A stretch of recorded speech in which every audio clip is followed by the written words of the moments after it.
Hello everyone, good morning. কেমন আছো তোমরা সবাই? আশা করবো সবাই বেশ ভালো আছো, আর আমিও কিন্তু বেশ ভালো আছি।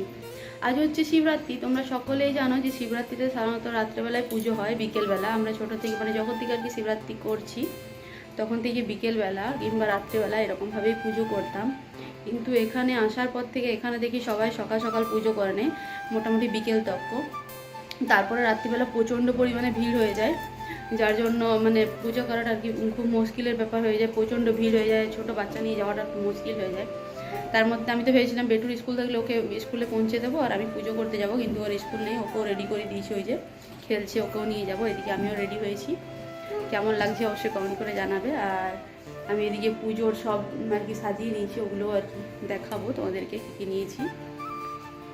তো চলো এবারে আমি সকাল সকাল পুজো করে নেবো। এখন 11টা 5 বাজছে, সকাল নেই যদিও বা, যাই হোক 11টা সাড়ে 11টার মধ্যে পুজো করে নেবো। তারপরে আর কি এখানে আমাদের মেলা হবে এবছর। মেলা নতুন আর কি এই বছর প্রথম শুরু হচ্ছে, মেলা বসবে, ওখানেও ঘুরতে যাব। সবটাই তোমাদের সাথে শেয়ার করবো, চলো দেখতে থাকো। আর বেটুর পাপা তো ডিউটিতে আছে, ওর হচ্ছে মর্নিং ডিউটি চলছে। ও আস্তে আস্তে প্রায় সন্ধ্যে 7টা বেজে যাবে। দেখে দাও, সন্ধ্যে 7টা বেজে যাবে। তো ও আসার পর যাব মেলা ঘুরতে। তার আগেও একবার সব ফ্রেন্ডদের সাথে যাব, সবটাই তোমাদের সাথে শেয়ার করবো। তো চলো এখন মন্দিরে যাই, মন্দিরে গিয়ে যদি ভিডিও করতে পারি তোমাদের সাথে শেয়ার করব। আগে দেখিয়ে দিন পুজোর জন্য কী কী নিয়েছি। তো এই যে এখানে আমি পুজোর জন্য সমস্ত কিছু সাজিয়ে নিয়েছি। আর এখানে আছে হচ্ছে জল, নারকেলের জল, নারকেলটা ওখানে আর কি ফাটানোটা খুব ভিড় থাকে, যার জন্য আমি বাড়ি থেকে ফাটিয়ে নিলাম নারকেলের জলটা বার করে। আর এদিকে এখানে নিয়েছি বেলপাতা। ফুল বাড়িতে নেই, ফুল নিয়ে নেবো, যেয়ে ওখানে পয়সা নিয়ে নিয়েছি, ফুল কিনে নেবো। ওখানে একটা দাদু আর কি বসে ফুল নিয়ে। তো চলো আমার মোটামুটি সমস্ত কিছু রেডি, এখন যাব হচ্ছে মন্দির।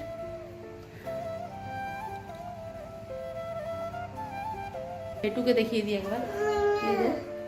আর কাল আমরা মেহেন্দি লাগিয়েছি, আগের ব্লগে তোমরা দেখতে পাবে। তো এখানে এটা হচ্ছে তোমাদের দাদাভাই লাগিয়ে দিয়েছে মেহেন্দিটা, পেটুও লাগিয়েছে, সেটাই দেখাচ্ছে আর কি। তো চলো মন্দিরে যাওয়া যাক, তারপর তোমার সাথে বাকিটা শেয়ার করবো। আর তারপরে এই যে চলে এসেছি মন্দিরে পুজো করতে। এখনই এরকম অবস্থা, কতটা পরিমাণে ভিড় আছে দেখো তোমরা, আশপাশটা দেখতেই পাচ্ছ।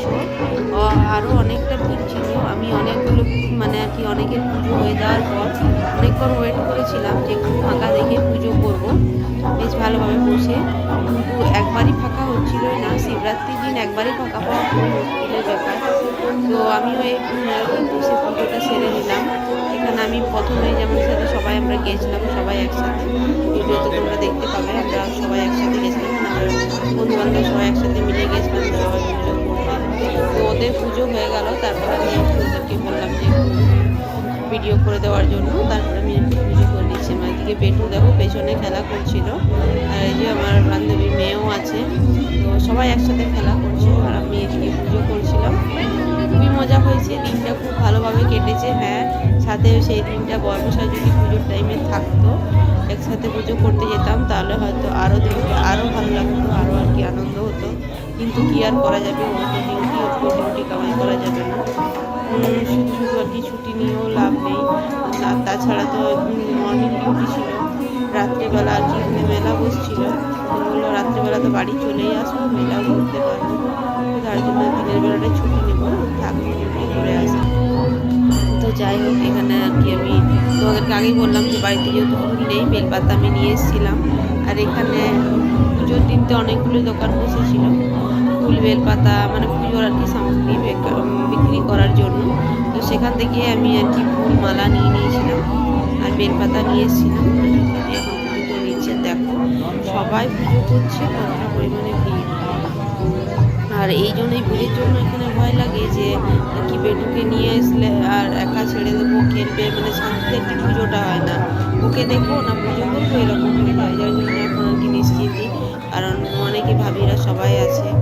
একজন আমার ভিডিও করে দিচ্ছিলো, বাকিদের সবারই পুজো হয়ে গেছিলো, তারা বসেছিল, বাচ্চাগুলোকে আর কি দেখছিল।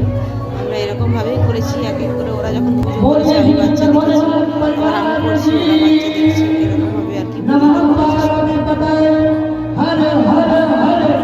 প্রথমে আমি মধু গঙ্গা জল যেগুলো নিয়ে এসেছিলাম সেগুলো আর কি শিবলিঙ্গের মাথায় আর কি অর্পণ করেছি। তারপরে হচ্ছে দুধ অর্পণ করেছি। জল অর্পণ করেছি। তারপরে এখানে আমি যে ফল নিয়ে এসেছিলাম, ফল, দক্ষিণা, পৈতে, এগুলো সমস্ত কিছু মানে শিবলিঙ্গের মাথায় এগুলো সব চড়িয়েছি। তারপর হচ্ছে এখন ফুল, বেলপাতা, মালা সমস্ত কিছু দেওয়ার পর এখন হচ্ছে ধূপ প্রদীপ এগুলো দিয়ে আরতি করে নেবো। আর আমি কিন্তু প্রত্যেক বছরই শিবরাত্রিতে প্রদীপ জ্বালাই, ঘিয়ের প্রদীপ জ্বালাই। তো এবছরও নিয়ে এসেছি ধূপ প্রদীপ এগুলো জ্বালিয়ে এখন আরতি করে নেব। তারপর পুজো কমপ্লিট করে মন্দিরের চারিপাশে যে ঠাকুরের সমস্ত মূর্তি আছে সেখানে ধূপগুলো দেখিয়ে পুজো করে বাড়ির দিকে রওনা দেব।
তারপরে এই যে পুজো কমপ্লিট, আমরা এখন আর কি একটু ভিডিও বানিয়ে নিয়েছি, ভিডিও ফটো সবাইকে তুলেছিলাম, রিলস বানিয়েছিলাম।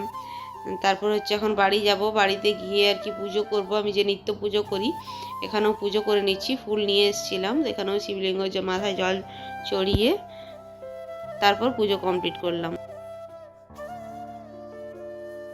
আবারও প্রায় অনেকক্ষণ বাদ তোমাদের সাথে দেখা হচ্ছে। সেই দুপুরবেলা যখন পুজো করতে গেছিলাম তখন আর কি ভিডিও বানিয়েছিলাম। তো এখন হচ্ছে সন্ধেবেলা, আমি সন্ধেবেলা আর কি মন্দির থেকে আরতি দিয়ে এসেছি। আর এখন হচ্ছে মেলা ঘুরতে যাব, মেলা বসেছে এখানে। তো আমার বরমশাই আর বেটু আগেই চলে গেছে, এখন হচ্ছে আমি যাব। তো চলো সবটাই তোমার সাথে শেয়ার করবো। আর আমি এরকমভাবে রেডি হয়েছি, তোমাদেরকে একবার দেখাই। চলো।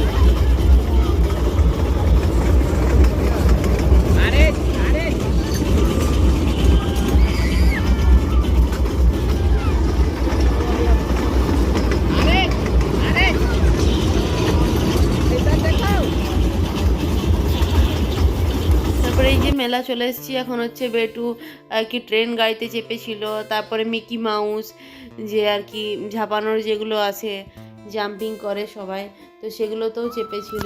আর এখানে হচ্ছে অনেকগুলো স্টল বসেছিল, তো সেগুলোই আমরা আর কি ঘুরে ঘুরে দেখছিলাম সবাই মিলে, খুবই মজা করেছি। আর এখানে হচ্ছে আমরা গল্প করছিলাম, মানে এই স্টল যে বসেছিল মানে খুবই অল্প পরিমাণে স্টল বসছিল, তো যেহেতু ছোটোখাটো মেলা কিন্তু জিনিসের এতটা পরিমাণে দাম ছিল, মানে যে জিনিসটা আমরা অন্যান্য টাইমে 10 টাকা দিয়ে কিনি, সেই 10 টাকা 20 টাকা দিয়ে কিনি, সেই জিনিসটা এখানে 50 টাকা 60 টাকা মানে এরকমভাবে বিক্রি হচ্ছিল। সত্যি কথা বলতে মেলা থেকে আমি একটা কিচ্ছু কিনিনি, বাস আমার বেটি নাকি গাড়িতে চড়েছিল, দুই রকমের রাইডিং করেছিল। আর হচ্ছে বেলুন কিনেছিল, যে বেলুনগুলো এরকম টাইমে 30 টাকা করে নেয়, নর্মাল আমরা এদিকে গেলে এই যে এই টেডি বিয়ার বেলুনগুলো 30 টাকা 40 টাকা করে নেয়, তো সেগুলোই মেলাতে 100 টাকা 110 টাকা এরকমভাবে নিচ্ছিল। কিন্তু ওরাও জানে যে বাচ্চারা কান্নাকাটি করবে, বাচ্চারা তো নেবেই, যার জন্য ওই জিনিসগুলোর প্রতি মানে দামগুলো একটু বেশি বাড়িয়ে রেখেছিল, যাতে বাচ্চারা তো নেবেই ঝুঁকঝাক করে আর কি, কান্নাকাটি করে। তো সেক্ষেত্রে বেটুও নিয়েছিল, একটা বেলুন নিয়েছিল। আমাদের পাশে যে আর কি ভাবির মেয়েটা ছিল, ওর তো বেলুনটা মানে গ্যাস বেলুন ছিল, তো হাতে ধরেছিল, হঠাৎ হাত থেকে ছাড়িয়ে গেছে আর ওপর দিকে চলে গেছে। তারপর সে তো বিরাট মানে আর কি কান্নাকাটি। তো বেটু আর কি হাতে বেঁধে রেখেছিল বেলুনটা। যাই হোক, ছোটো বাচ্চা, প্রত্যেক দিন তো আর হয় না, একদিন আর দিন হয়, তো এরকম আর কি বাচ্চা তো নেবেই। কিন্তু দামগুলো দেখে প্রচণ্ড গায়ে লাগছিল। যে জিনিসটা এরকম টাইমে আমরা 10 টাকা দিয়ে কিনি, সেটা হচ্ছে সে টাইমে 50 টাকা 60 টাকা। তো যাই হোক, এখানে মেলা ঘোরা কমপ্লিট। ছাদ থেকে এসে তোমাদেরকে দেখাচ্ছি যে আর কি মেলা, মানে আমাদের ফ্ল্যাটের ছাদ থেকে মেলাটা দেখা যাচ্ছে, যেহেতু যে পার্কটাতে মেলা বসছিল সেই পার্কটা আমাদের, মানে আমরাই ওই পার্কটা, মানে আমাদের যে আর কি সামনের যে ফ্ল্যাটগুলো, তারা এই পার্কটাতে বেশিরভাগ, মানে আমাদের সামনে আর কি ফ্ল্যাট পার্কটা, আমরা এই পার্কটাতে সচরাচর সবসময় যাই। তো ছাদ থেকে একবার দেখিয়ে দিলাম কী রকম আর কি মেলাটা লেগেছে, খুব সুন্দর লাগছে ছাদ থেকে লাইটগুলো দেখতে। তারপরে হচ্ছে বেটু ওখানে গিয়ে আর কি ঝুঁক করছিল পিৎজা খাওয়ার জন্য, কিন্তু আজ তো আমার উপোস, পুজোর জন্য আমি উপোস রেখেছি, আমি তো খাবো না। আর বেটুর পাপাও যেহেতু আর কি ওদের কোম্পানিতে মানে ডিউটির সময় আসার সময় বাইরে থেকেও আর কি একটু নাস্তা করে এসেছিলো, ও খাবে না, আর একটা পিৎজা কিনলেও তো পুরোটা খেতে পারবে না, যার জন্য ওকে আমি বাড়িতেই বানিয়ে দিচ্ছি, ওকে বাড়িতে নিয়ে এসেছি। এরকম নর্মাল টুকটাক এটা ওটা জিনিস খেয়েছে, কিন্তু পিৎজাটা যেহেতু একা কমপ্লিট করে খেতে পারবে না, যার জন্য আমি পিৎজাটা ওকে কিনে দিইনি, বা আমি ওকে বললাম চল বাড়িতে গিয়ে বানিয়ে দেবো। তো এখানে পিৎজা বানিয়ে দিয়েছিলাম। সে মুহূর্তে আর কি ময়দা দিয়ে পিৎজা বানানো হয়নি, ব্রেড ছিল, ব্রেড দিয়েই পিৎজা বানিয়ে দিয়েছিলাম। তারপর রুটি সবজি বানিয়ে ওদেরকে খেতে দিয়েছি, আর আমি রাত্রেবেলা এটাই খেয়েছি, সাবু সমস্ত ফ্রুট দিয়ে, দুধ দিয়ে।